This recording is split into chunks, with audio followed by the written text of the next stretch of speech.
Hey everybody, I got two questions this time. One is really short and one is going to be really long. The first one was more advice than a question. I was asked why I keep looking down rather than at the camera. And it's kind of funny. I'm trying real hard this time to look more at the camera. I was asked if I was reading notes regarding anything, and no, I've just sort of been ingrained, programmed to maintain eye contact uh, for my whole life, and a camera doesn't have eyes, so I keep looking down at my own image, which is below the camera, so it looks like I'm looking down. So I'm going to try and maintain eye contact this time. Uh, well, eye lens contact, I guess. What I've actually thought about doing is putting googly eyes or maybe a stuffed animal or something like above the camera so I have something to look at, which I think that's actually what they do for child actors and uh, like amateur actors in order to maintain, zero in on the lens rather than looking at the camera because we're just drawn to faces. It's something that we're just prone to do. I think it's actually one of the reasons why dolls and other inanimate objects that have faces frighten people, in addition to the whole uncanny valley thing. When something approaches a human face but falls short of it, it's considered scary. It's kind of part of our evolution to look for things that are familiar, and if they fall short, then they're perceived as a threat. Anyway, um, the second question is a much longer question and a much more complicated question, and that is, what are demons? And I know that just sounds really like it's just going to delve 100% into Abrahamic theology, but no, this is going to go all over the place because demon is actually a really misunderstood term, and it's used by a lot of different cultures and a lot of different people and a lot of different walks of life. And unfortunately, Christianity, and to a much, and I'm not saying this to insult anybody, to a much higher extent, Protestantism has really taken something incredibly complex etymologically and culturally and stripped it down and turned it into something very black and white. And it's unfortunate. Like, for example, most of you who are watching or listening or whatever, anybody who happens to come across this video, when I say demons, you're probably immediately thinking of Reagan from The Exorcist or some other possession movie or some effigy of Satan or something like that. But it's demons can be found in pretty much every religion, every culture. And oh, and also incidentally, there's no notes that I'm reading. I thought I'd add that. I may have mentioned that earlier, but yeah, all of these videos so far. At some point, I'm gonna start editing things better.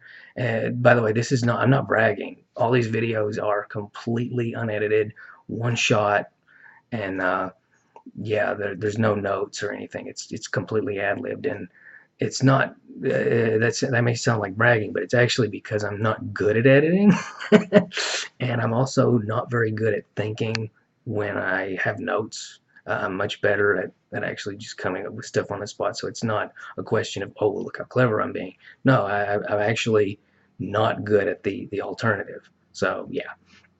But anyway, uh, yeah, demons they exist in every culture just about, but they vary in nature tremendously. And one of the reasons why I'm making this is sort of this is like an apologia. This is a defense of demons. I'm a genuine devil's advocate right now because in the West, particularly in the United States, particularly in Protestant circles, when people hear demon, they think of personified evil. They think of something that's 100% wicked, a fallen angel, something that just sort of exists expressly to destroy human beings. And another thing that I also see in those same circles is it's safe to say that Christians are monotheistic, but they also deny the existence of other deities, which I find interesting because in that their own scripture you see evidence to the contrary, and that ties directly in with demons. So let's talk about demons first and foremost with regard to two etymological there we go, two etymological words. or origins rather. First of all, the Aramaic and Hebrew origins of what people think of when they think of demons now is Divic. Totally different, actually, than the word demon. And what is a Divic? A Divic has sort of two constructs behind it. The first is a fallen angel. That's the more Christianized version of what a Divic is. And that really fits the bill with when people mentally picture possession and people's heads spinning around or people being led astray or what have you. That's where the modern Western perception of what a demon is comes from. On the flip side, you have other deities that the Semitic peoples encountered, and in many cases that the Semitic peoples worshipped prior to the let's not call it proselytization of Judaism. It's really more like Levantine conquest of certain Jewish tribes, Semitic tribes within other Semitic civilizations. You know, the word Semitic nowadays, it's usually expressly used to describe Jewish people, in particular Ashkenazi Jewish people, but it has a much broader definition. Arabs, Sephardic Jews, the Sephardim,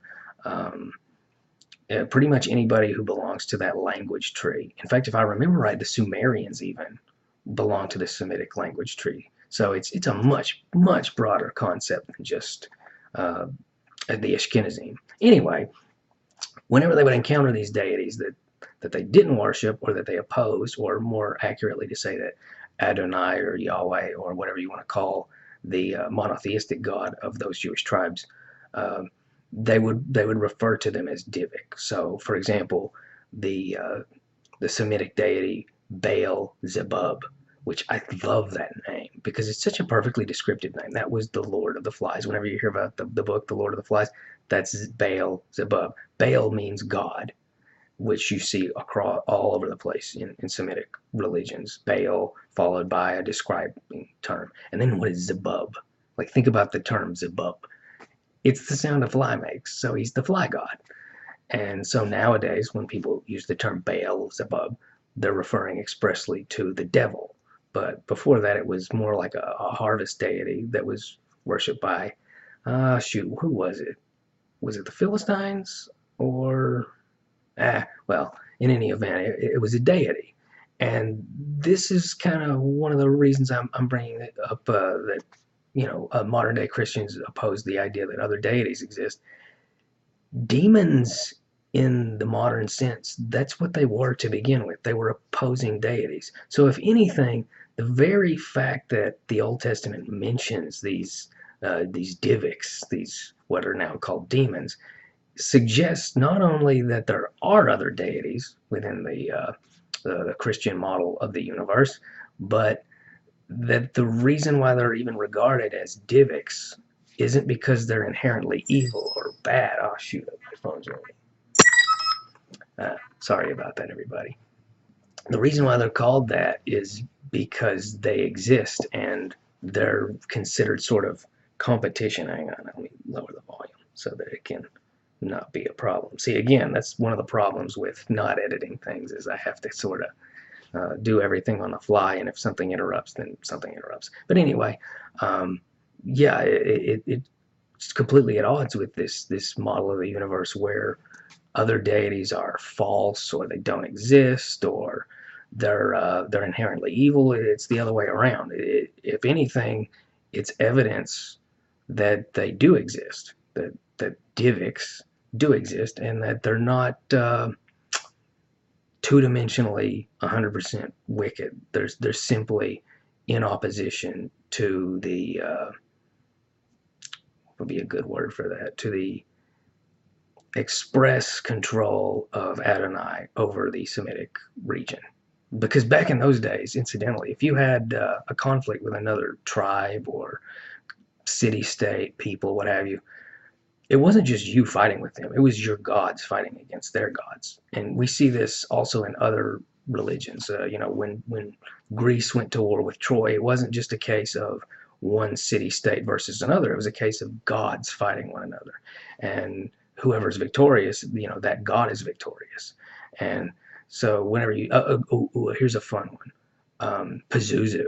Yeah, I mean, I was talking about The Exorcist earlier. Pazuzu was worshipped by, I want to say, the Sumerians, and he was actually a deity of hot desert winds, flooding, maybe. And this is the most interesting one. He was actually the guy who guarded Sumerian women against SIDS and other, infant problems. So he was a protector of infants.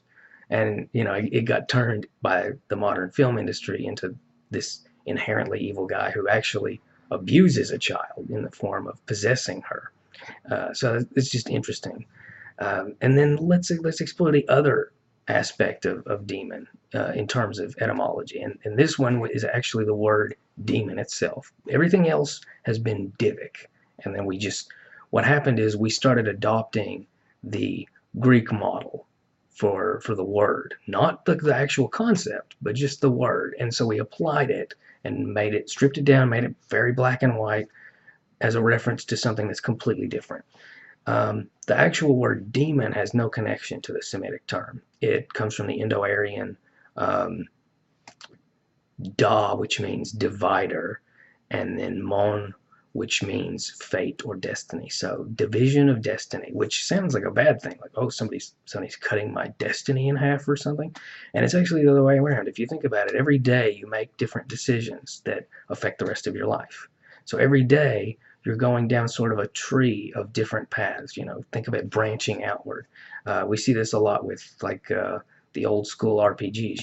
You make a decision, or also the choose your own adventure books. That's kind of what life does to you. You make a decision, and then it leads you down a certain path, and then you have to make another decision and another, and it completely changes how your life unfolds. And what a demon effectively did was helped influence you to make best decisions. Some people think they were ancestor deities. Some people think they were the reincarnated souls of people from the Golden Age. Every Indo-European belief structure has a golden age and a dark age and things like that, and Kali Yuga, which is really more just Hinduism at this point.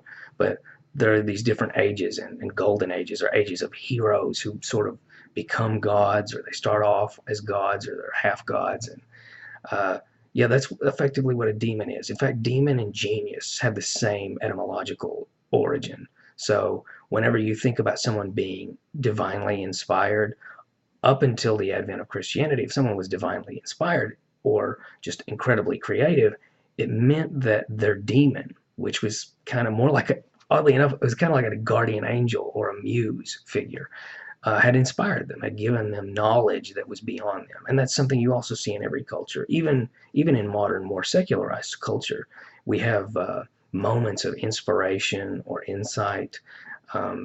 It depends on the culture. They say someone's divinely inspired, or they have Kundalini awakening, or they're plugged in, to use a more Timothy Leary kind of turn of phrase. People reference not knowing something, not understanding something, and then mysteriously understanding something. It's a question that we've asked ourselves since time began. Like, where do songs come from? Anybody who's ever written a song knows what I'm talking about. It's not something you're just mulling over, like, what would be a good lyric. They just happen. They just occur. It's like they take place outside of ourselves, and then it's just somehow transferred into us. And the same thing with, sometimes we have these just bizarre and astonishing dreams, or things that we normally we can't fathom ourselves coming up with. And the explanation for that in the ancient world was, well, your demon came up with that. Your demon showed you the way regarding that. So it's an incredibly positive word that, upon sort of a Christianity meets traditional European pagan belief structure, they combined the two. They took Divic and they turned it into demon, and then demon went from a positive thing to a negative thing. When it's funny, nowadays we use the term muse, but we don't really mean like ancient Greek ladies from some other realm inspiring us. We mean it in a more allegorical sense.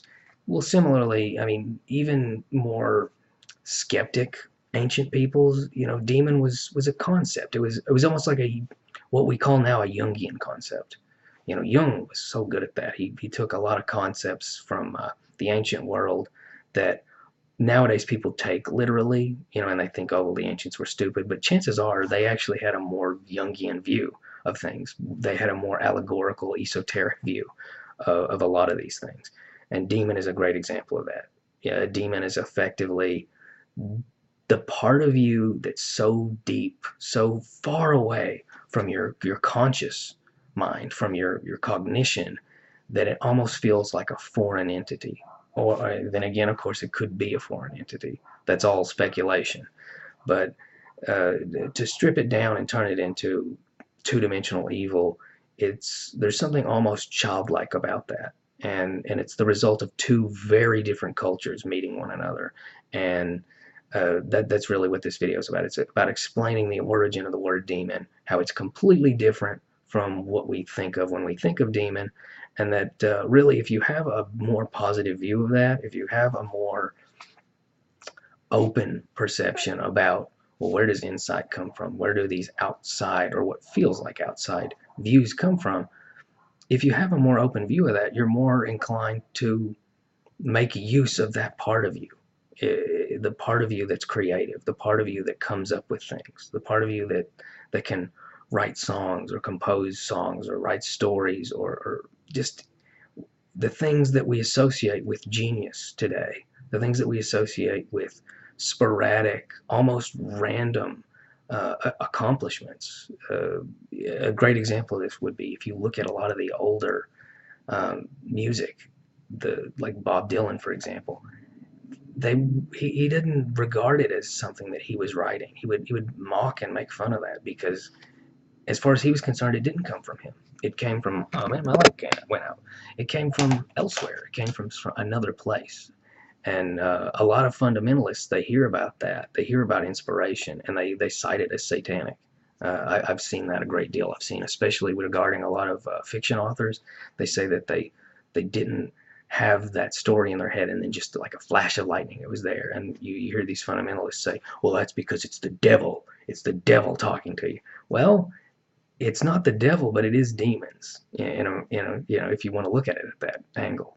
So, uh, yeah, not really sure how to close this story down, actually, or this video. But bottom line, look at what demons really mean, and study all these ancient mythologies. I'm not going to get into the Eastern concept of demons right now because it's connected directly with the Indo-European connection.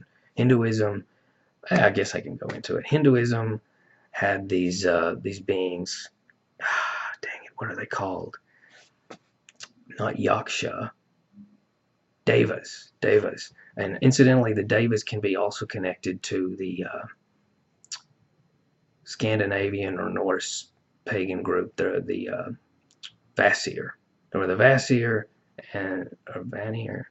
Oh man, I can't think of what they were called. But anyway, the Hindu model made its way west and became demons.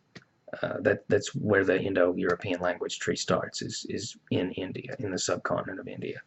And it influenced Hinduism, which influenced European paganism, which then went east and influenced Buddhism, because the Buddha was raised in a Hindu society, which in turn influenced a lot of the eschatologies of Chinese paganism and Japanese paganism and Thai paganism and so forth. So a lot of the things that you see in Norse and Germanic and Slavic pagan traditions, and Greek and Roman, you also see in Chinese and Japanese and other Eastern systems. You just see them in a very different way. And the same thing goes with demons. So a lot of nature spirits in, for example, Shinto, they have roots, actually. I mean, they started off as an independent concept, but then when Buddhism made its way into Japan, it altered their perception of these nature spirits, and they became what's translated as demons. There are different kinds. There's oni and yokai and yaksha and so forth, but they're really just permutations, variations, reflections. Think of it as walking into a house of mirrors. All these different cultures, it starts off with one single object, and then it's reflected and altered and augmented to reflect the point of view of those different civilizations. And we see that um, with these devas and these Eastern beings. And as usual, as you can see, as you see with the European model, they're not inherently evil. They usually do have a more antagonistic role to play in human affairs. That's mostly because Eastern paganism is more optimistic in the sense that it views humans as inherently good. And so then that begs the question, well, where does evil come from? Evil comes from external sources. Whereas in the more European model, people are neither good nor evil. And so neither are demons. They can influence you mostly for good, but also for bad. It's completely at odds with this dichotomy of inherent good and inherent evil and fallen man as opposed to ascending angel or ascending beast that you see in the more Abrahamic model of the universe.